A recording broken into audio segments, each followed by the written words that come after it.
ইন্ডিয়ার প্রতাপপালি গ্রামে পুষ্পা নামের একটি পতিতা মেয়ে আসার পর থেকেই সেখানে কিছু বাচ্চা মেয়েরা খুন হতে থাকে। এর সন্দেহের জের যায় সেই পতিতা মেয়েটির বয়ফ্রেন্ডের উপরে। এমনকি সন্দেহের ফলে তার বয়ফ্রেন্ডকে গ্রেপ্তার করে নিয়ে যাওয়া হয়। কিন্তু এ তো বাচ্চা মেয়েদেরকে খুন করা কম ছিল না, এমনকি দিন দিন সেটা বেড়েই চলছিল। পুষ্পা এই সবকিছুই দেখছিল, তাই সে নিজেই সিদ্ধান্ত নেয় সে নিজেই এই রহস্যের উন্মোচন করবে। তাহলে পুষ্পা মেইন কালপিটকে খুঁজে বের করতে সফল হয়েছিল, বা এই সবকিছুর পেছনে আসলে কেই বা রয়েছে? ছায়া গল্পের আজকের ঘটনায় আমরা এই সকল রহস্যই উদ্ঘাটন করব। তো বন্ধুরা, আর কথা না বাড়িয়ে শুরু করা যাক। দার্শী আর চিত্তি দুইজন বন্ধু এবং দুইজনে একসাথেই থাকে। গ্রামে আজকে পুষ্পা নামের একটা মেয়ে এসেছে। সে আসলে একজন পতিতা। পুষ্পার প্রথম দেখা হয় চিত্তির সঙ্গে। সে গ্রামের চেয়ারম্যানের সঙ্গে একটা ব্যবসায়িক কাজ করতে এসেছে। চিত্তি পুষ্পাকে সেই চেয়ারম্যানের বাসায় নিয়ে যায়।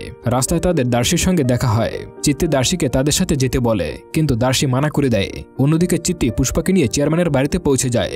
সেখানে একজন শিবাজি নামের লোক রয়েছে। সেখানে গিয়ে পুষ্পা তাকে বিজনেসের সবকিছু খুলে বলতে থাকে। তখন চেয়ারম্যান বলে, ঠিক আছে, তুমি যদি আমার সঙ্গে থাকতে চাও তাহলে তোমার অন্য কারোর দিকে নজর পড়া চলবে না, একমাত্র আমার সাথেই তোমাকে থাকতে হবে। পুষ্পাও রাজি হয়ে যায়। চেয়ারম্যান তখন দার্শীকে বলে যে এই গ্রামের একটা কোনায় তার থাকার ব্যবস্থা করে দাও। এর পরের দৃশ্য আমাদের দেখানো হয়, যেখানে পুষ্পা, চিত্তি আর দার্শী তিনজনে বাসে করে হসপিটালে যাচ্ছিল। সেখানে শিবাজির একজন খাস লোক ছিল, যার নাম ছিল সুরি। সে বাসের মধ্যে উঠে পড়ে আর সে পুষ্পার সাথে অনেক ধরনের কথা বলতে থাকে এবং তাকে তার দলে নেওয়ার চেষ্টা করে, কিন্তু পুষ্পা রাজি হয় না এবং সে সেটা বুঝতে পেরে সেখান থেকে নেমে পড়ে। অন্যদিকে দেখা যায় পুষ্পা, চিত্তি আর দার্শী হসপিটালে পৌঁছে গেছে এবং পুষ্পার এইচআইভি টেস্ট করা হয়। অন্যদিকে শিবাজিকে দেখানো হয় যে একটা সাংবাদিককে কুয়োতে ফেলে মেরে ফেলছিল, কারণ সে তার বিরুদ্ধে লিখেছিল। চিত্তি আর পুষ্পা রিপোর্ট নিয়ে চলে আসে। যখন দেখতে পারে যে পুষ্পার এইচআইভি টেস্ট রিপোর্টটি নেগেটিভ এসেছে, এরপর থেকেই সে পুষ্পার সঙ্গে ইন্টিমেট হওয়া শুরু করে এবং তার সাথে অবৈধ সম্পর্ক গড়ে তোলে। এরপরে আমাদের গ্রামের একটি মেয়ে লক্ষ্মীকে দেখানো হয়। সে দার্শীর বাড়ির কাছেই থাকতো এবং তার সাথে যখনই দেখা হতো তখনই প্রচুর পরিমাণে ঝগড়া করত। এরপরে আমরা দেখতে পাই দার্শী, চিত্তি আর পুষ্পা মন্দিরে গিয়েছে পুজো করার জন্য। সেখানে লক্ষ্মীর সঙ্গে পুষ্পার প্রথমবার দেখা হয়। এরপরে তারা যখন ফিরে আসে তখন আসার সময় তাদের আবার সুরির সঙ্গে দেখা হয়। সুরি দার্শীকে খুব খেপায় এবং তার সাথে কুস্তিও খেলতে চায়। দার্শী আর চিত্তিকে সরিয়ে পুষ্পা সুরির সঙ্গে নেমে পড়ে। পুষ্পা সুরিকে হারিয়েও দেয়। সুরি পুষ্পার উপর অনেক রেগে যায়, কারণ সে তাকে হারিয়ে দিয়েছিল। পুষ্পা তাকে হারিয়ে দেওয়ার কারণে সে খুবই রাগান্বিত ছিল। সে তার কাছ থেকে যে কোনো মূল্যে রিভেঞ্জ নিতে চাইছিল। অন্যদিকে পুষ্পা আর দার্শী কাছাকাছি আসতে শুরু করে। পুষ্পাকে দেখে দার্শী তার ভালোবাসায় পড়ে যায় এবং এটা নিয়ে সে চিত্তির সঙ্গেও আলোচনা করে। পুষ্পার মতো এত ভালো একটা মেয়ে সে কেন এরকমের কাজ করছে এবং কেনই বা নিজের ইজ্জতকে এভাবে নিলাম করছে? সে কেন একটা সুন্দর জীবন শুরু করছে না? সে বলে যে সে পুষ্পাকে একটা খুব সুন্দর জীবন দিতে চায়। অন্যদিকে সুরি পুষ্পার কাছ থেকে রিভেঞ্জ নেওয়ার জন্য তার বাড়িতে রওনা দিয়েছিল। দার্শী আর চিত্তিও তাকে অনেক কিছু বলার জন্যই সেখানে যাচ্ছিল, কিন্তু তারা সেখানে যাওয়ার আগেই ছুরি সেখানে পৌঁছে যায় এবং তার ইজ্জতের উপর হাত দেয় এবং সেখান থেকে চলে যায়। কিন্তু দার্শী সেখানে ঠিক টাইমে চলে এসেছিল, তাই সে পুষ্পাকে সামলাতে পেরেছিল। এরপরে আমাদের পরের দিন সকালের সিন দেখানো হয়, যেখানে কোনো একটা যুবতী মেয়েকে রশি দিয়ে বটগাছের সাথে ঝুলিয়ে দেওয়া হয়েছে। সেখানে সব গ্রামবাসীরা চলে আসে। দার্শী, চিত্তি, লক্ষ্মী, পুষ্পা সবাই সেখানে চলে আসে। সুরিও সেখানে আসে। আসার পর বলতে থাকে, আহারে বেচারি, গরিব ঘরের মেয়ে কোনো এক বড় লোকের প্রেমে পড়ে যায়। এরপরে তারা তাকে ব্যবহার করে আর শেষমেশ আত্মহত্যা করা লাগে। দার্শী এইসব কথা শুনছিল এবং তার বিরোধিতা করছিল। তখন ছুরি এবং দার্শীর সঙ্গে ঝগড়া লেগে যায়। তারপরে গ্রামের যে চেয়ারম্যান রয়েছে শিবাজি সেখানে চলে আসে। সে সবাইকে থামায়, গ্রামের মানুষকেও সান্ত্বনা দেয়, তারপরে সেখান থেকে চলে যায়। এরপর যে মেয়েটি মারা গিয়েছে তার শেষ কাজ সম্পাদন করা হয়। এরপরে আমাদের চিত্তিকে দেখানো হয় যে সেই মেয়েটাকে নিয়ে কথা বলছিল। সে বলে যে মেয়েটা পড়াশোনায় খুব ভালো ছিল, কারণ আমাদের জাতির মধ্যে বেশিরভাগ মানুষই হয় কৃষিকাজ করে অথবা দিনমজুর রয়েছে, কিন্তু মেয়েটা পড়াশোনায় এতই ভালো ছিল যে তার ফিউচারটা খুব ব্রাইট হতো এবং আমাদের জন্য সে অনেক কিছুই করতে পারত। যাই হোক, এরপরে দার্শী আর পুষ্পাকে আমাদেরকে দেখানো হয়, যেখানে দার্শী আর পুষ্পা গ্রামের সব লোকদের থেকে লুকিয়ে ঘুরে বেড়াতো। ঘুরতে বেরোনোর পরে দার্শী আর পুষ্পা একজন আরেকজনের কাছাকাছি আসতে শুরু করে। পুষ্পারও দার্শীকে অনেক ভালো লাগতে শুরু করে, আর দার্শী তো আগে থেকেই পুষ্পাকে অনেক ভালোবাসত। একসময় দার্শী পুষ্পাকে বলে দেয় সে তাকে বিয়ে করতে চায়, আর পুষ্পাও হেসে তার প্রপোজাল অ্যাকসেপ্ট করে নেয়। আসলে পুষ্পাও তাকে ভালোবেসে ফেলেছিল। এর পরের দিন যে চেয়ারম্যান আছে সে গ্রামে ফিরে আসে। তখন দার্শী আর পুষ্পা চিন্তা করে যে তারা তাদের এই সিদ্ধান্তের কথা চেয়ারম্যানকে জানিয়ে দেবে এবং তাকে বলবে যে তারা খুব সুন্দর একটা সংসার শুরু করতে চায়, এরকমের জীবন তারা চায় না। তখন তার যে বন্ধু রয়েছে চিত্তি, সে দুইজনকেই অনেক মানা করে, কারণ সে বলে সে একটা রাক্ষস, সে কোনো মানুষকেই ছাড় দেয় না। কয়েকদিন আগেও সে একজনকে মেরে ফেলেছিল। তোমরা যদি যাও তার কাছে তাহলে তোমাদের সাথে কি করবে তা একবার ভেবে নাও। কিন্তু দার্শী আর পুষ্পা কোনো কথাই শোনে না। দার্শী বলে যে আমি তার কাছে ছোটবেলা থেকেই বড় হয়েছি, তাকে আমি ভালো করেই চিনি, সে আমার মালিক, সে কখনোই আমার সাথে এমনটা করবে না। এরপরে তারা শিবাজির কাছে চলে যায় এবং তাকে গিয়ে তাদের বিয়ের কথা বলে দেয় যে তারা বিয়ে করতে চায়। তখন সে সবাইকে বলে যে ঠিক আছে, তোমরা বিয়ে করে নিও। তবে তার চাহনি দেখে মনে হচ্ছিল সে কোনো একটা প্ল্যান করছে। এরপরে আমরা দেখতে পাই দাসী, পুষ্পা, চিত্তি সবাই মিলে গ্রাম থেকে দূরে শহরে গিয়েছে শপিং করতে। তারা বিয়ে করার জন্য শাড়ি কেনে, মঙ্গলসূত্র কেনে, গহনাও কেনে। তারপরে তারা গ্রামে ফিরে আসে। গ্রামে ফিরে আসার পর দেখতে পায় যে গ্রামের কিছু মানুষ লক্ষ্মীকে ঘিরে দাঁড়িয়ে রয়েছে আর শিবাজিও সেখানে উপস্থিত রয়েছে। সেখানে আসলে এইটা নিয়ে কথা হচ্ছিল যে লক্ষ্মীর ইজ্জতের উপরে শিবাজির কিছু লোক হাত দিয়েছে এবং তাকে অপবিত্র করে ফেলেছে। এইটা শিবাজি সবার সামনেই উল্লেখ করে। আর তখন সেখানে তার বাবা মা বলে যে তাহলে এখন আমার মেয়ের কি হবে, আমার মেয়েকে কে বিয়ে করবে, আমার মেয়ে তো কলঙ্কিনী হয়ে গেল। তখন শিবাজি দাসীকে বলে যে তোমার এখন লক্ষ্মীকে বিয়ে করতে হবে। আর সে যেহেতু মালিকের কথা অমান্য করতে পারবে না, তাই সে এক কথায় রাজি হয়ে যায় আর লক্ষ্মীকে বিয়েও করে ফেলে। অন্যদিকে পুষ্পা তার আগের জীবনে ফিরে যায় আর দাসীও কোনো মতে লক্ষ্মীর সঙ্গে নিজের জীবন কাটাচ্ছিল। সে প্রত্যেক দিনই মদের নেশায় মত্ত হয়ে থাকতো এবং বাড়িতে নেশাগ্রস্ত অবস্থায় পড়ে থাকতো। দিনের পর দিন এই সবকিছুই চলছিল। একদিন যখন দাসী মদ খেতে গিয়েছিল, সেখানে তার শরীর সঙ্গে দেখা হয় আর সে লক্ষ্মীর নামে অনেক উল্টোপাল্টা কথা বলতে থাকে। তখন দাসী আর শরীর মধ্যে অনেক মারামারি শুরু হয়। দাসী মদের নেশায় মত্ত হয়ে আবারও বাড়িতে ফিরে আসে। লক্ষ্মী দাসীকে বাড়িতে নিয়ে যায় আর তাকে বলে যে দেখো, আমি ইচ্ছে করে তোমাকে বিয়ে করিনি, কিন্তু আমাদের বিয়েটা হয়ে গিয়েছে। আমি যেই বাড়িতে কাজ করতাম সেখানকার একটা ছেলে আমাকে ভুল বুঝিয়ে ক্ষেতের মধ্যে নিয়ে গিয়েছিল আর সেখানে শিবাজির লোকেরা আমাকে লাঞ্ছিত করেছে, আমার ইজ্জতের উপরে হামলা করেছে। আমার কিছুই করার ছিল না, কিন্তু শিবাজি এই কথাটা সবার সামনে প্রকাশ করে দেয়।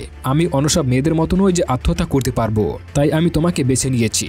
তাই আমাদের দুজনকেই এখন এইভাবে বাঁচতে হবে, এছাড়া আমাদের আর কিছুই করার নেই। এর পরের দিন সকালে দেখানো হয় দাসী এখন পুরোপুরি ঠিক আছে এবং সে আর নেশা করছে না। সে ভালোভাবে লক্ষ্মীর সঙ্গে জীবনযাপন শুরু করেছে এবং নিজের জীবনকে হয়তো সে নতুন একটা সুযোগ দিয়েছে।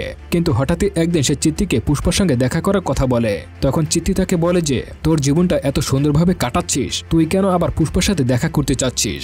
তখন সে বলে যে পুষ্পাকে তো আমি প্রথমে ভালোবেসেছিলাম, তার কথা আমি কিভাবে ভুলে যাব। চিত্তি তাকে বলে পুষ্পাকে না মনে রাখাই তোর জন্য উত্তম। কিন্তু দাসী তার কোনো কথাই শোনে না। সে রাতের অন্ধকারে পুষ্পার সঙ্গে দেখা করার জন্য শিবাজির বাড়ির উদ্দেশ্যে বেরিয়ে পড়ে, কিন্তু সে জানতই না এই বেরিয়ে পড়াটাই তার জন্য কাল হয়ে দাঁড়াবে।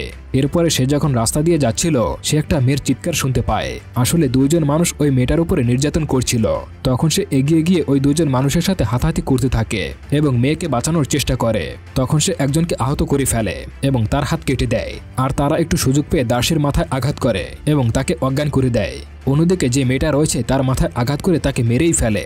যখন সকাল হয় তখনও সেখানে দাসী পড়ে থাকে। তারপরে যখন গ্রামবাসীরা আসে তখন তারা দেখতে পায় দাসীর হাতে কুঠার রয়েছে আর মেয়েটা সেখানেই মরে পড়ে আছে।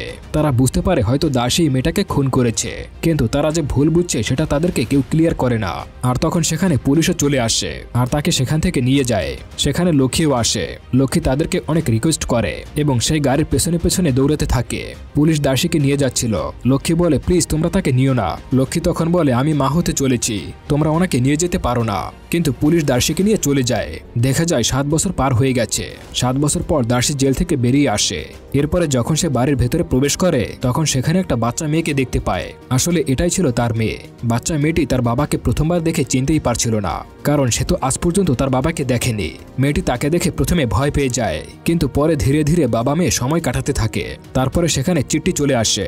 এসে বলে আমি যখন জানতে পেরেছি তুমি গ্রামে এসেছো, আমি আর থাকতে পারিনি, তোমার সঙ্গে দেখা করার জন্য চলে আসলাম। তারপরে তাদের দুজনের মধ্যে একটা কথা হয় যেটা খুবই অদ্ভুত ধরনের। দাসী চিঠিকে বলে আমি যখন রিলিজ পেয়ে গ্রামের দিকে আসছিলাম তখন 3 জন লোক আমার উপর হামলা করছিল। তাদের মুখে মুখোশ দেওয়া ছিল, যার কারণে আমি তাদেরকে দেখতে পাইনি। তবে তাদের একজনের হাত কাটা ছিল, কিন্তু তারা কেন আমার উপরে হামলা করবে এই কথাটাই আমি বুঝতে পারছি না। যাই হোক, তাদেরকে খুঁজে বের করতে হবে। চিঠিও এই বিষয়টা শুনে অবাক হয়ে যায়। তো যাই হোক, এরপর দেখা যায় দাসী শিবাজির সঙ্গে দেখা করতে আসে। শিবাজি তাকে জানায় আমি তোমাকে জেল থেকে ছাড়ানোর অনেক চেষ্টা করেছিলাম, কিন্তু পুলিশ বারবার আমাকে কোনো না কোনো বাহানা দিয়ে তোমার থেকে দূরে পাঠিয়ে দিত। যাই হোক, এখন তুমি পুরোপুরি বের হয়ে এসেছো, আমি খুব খুশি হয়েছি। এরপরে চিঠি তার সঙ্গে রাতের বেলা দেখা করতে আসে। সে দাসী আর তার পুরো পরিবার তখন ঘুমাচ্ছিল। হঠাৎই দাসী বুঝতে পারে তাদের মেয়ে ঘরে নেই, সে হয়তো কোথাও বের হয়ে গেছে। তখন দাসী আর চিঠি দুইজনে মিলে মেয়েকে খুঁজতে বেরিয়ে পড়ে। তারা বিভিন্ন দিকে খুঁজতে বেরিয়ে পড়ে। তখন চিঠি খুঁজতে খুঁজতে একটি জায়গায় এসে থামে আর সেখানে সে ওই হাতকাটা লোকটাকে দেখতে পায়, যার কথা দাসী তাকে বলেছিল। তাকে দেখার পর সে পিছু করতে করতে শিবাজির বাড়ির এখানে চলে আসে তারপরে আমরা জানতে পারি এই কাটা হাতের লোকটা আর কেউ নয়, সে ছিল শিবাজির এক ঘনিষ্ঠ কর্মী যার নাম ছিল সুরি, যাকে আমরা আগেও দেখেছি। যাই হোক, এরপর চিট্টি যখন বাসার দিকে যাবে দার্শিকে এসব জানাতে, তখনই সে শিবাজির ঘরের জানালা থেকে একটা মেয়ের কান্নার আওয়াজ শুনতে পায়। এরপরে সে একটু সামনে গিয়ে দেখতে পায় একটা মেয়েকে শিবাজি আটকে রেখেছে এবং তার উপরে নির্যাতন করছে, কিন্তু সে পালানোর আগেই তাকে শিবাজির লোক ধরে ফেলে। এরপর তাকে শিবাজির কাছে ধরে নিয়ে যায়। শিবাজি বলে ওকে মেরে ফেলো। সঙ্গে সঙ্গেই তাকে মেরে ফেলা হয় আর তাকে মাটির নিচে পুঁতে দেওয়া হয়। এরপরে দেখা যায় যে মেয়েটির উপরে নির্যাতন করা হয়েছিল সেই মেয়েটা এসব সহ্য করতে না পেরে সুইসাইড করার পরিকল্পনা করছিল। সে নদীতে ঝাঁপ দিয়ে আত্মহত্যা করতে চেয়েছিল, কিন্তু দার্শি সেখানে উপস্থিত হয়ে তাকে বাঁচিয়ে তোলে। এরপর তাকে জিজ্ঞাসা করে যে তুমি এরকমের আত্মহত্যার পথ কেন বেছে নিয়েছো, এমন কি হয়েছে তোমার সঙ্গে যে তোমাকে আত্মহত্যাই করতে হবে? তখন সেই মেয়েটা তাকে যা বলে সেটা শোনার জন্য সে মোটেও প্রস্তুত ছিল না। সে বলে এক অপরিচিত ব্যক্তি আমাদেরকে ধরে নিয়ে যায় এবং সবার সামনে কাপড় খুলতে বলে। এরপরে বিভিন্ন রকমের অশ্লীল গল্প বলতে থাকে। এরপরে শিবাজির যত ঘনিষ্ঠ লোক রয়েছে তাদের দিয়ে নির্যাতন করায়। একের পর এক লোক এসে নির্যাতন করতে থাকে এবং বয়স কোনো ম্যাটার করে না তাদের কাছে। বাচ্চারা যত ছোট হয় নির্যাতনের পরিমাণ ততই বাড়তে থাকে। আমাদের গ্রামে এত যে মেয়ে আত্মহত্যা করছে এর পেছনে শিবাজিই দায়ী। এসব শুনে দার্শি পুরোপুরি শক্ট হয়ে যায়, কারণ সে শিবাজিকে নিজের ভগবান মনে করত। তারপরে সেই মেয়েটা দার্শিকে শরীর কাছে নিয়ে যায়, যেখানে তারা সকল মেয়েকে আটকে রাখত।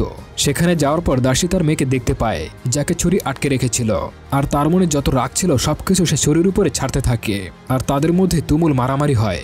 এরপরে দেখা যায় দার্শি তার মেয়েকে এবং সেই মেয়েটাকে নিয়ে সেখান থেকে চলে যায়, আর বাড়িতে যাওয়ার পর তার ওয়াইফ যেখানে ঘুমিয়েছিল সেখানে তার মেয়েকে শুইয়ে দেয় আর এমন একটা সিচুয়েশন তৈরি করে যেন কিছুই হয়নি। পরদিন সকালে তার ওয়াইফকে বলে আজকে তো আমাদের মেয়ের জন্মদিন, ওর জন্মদিন উপলক্ষে আমি শহর থেকে কিছু খেলনা কিনে আনি, তুমি কোনো টেনশন করবে না, আর আমি যতক্ষণ পর্যন্ত না আসবো তুমি নিজের খেয়াল রাখবে। এরপরে দেখা যায় সে একটা ধারালো অস্ত্র নিয়ে শিবাজির বাসার দিকে যাচ্ছিল। রাস্তায় শিবাজির সঙ্গে তার দেখা হয়। কথা বলতে বলতে শিবাজির সঙ্গে তার বাড়িতেও চলে যায়। সে তাকে মারার জন্য অনেক সুযোগ খুঁজতে থাকে।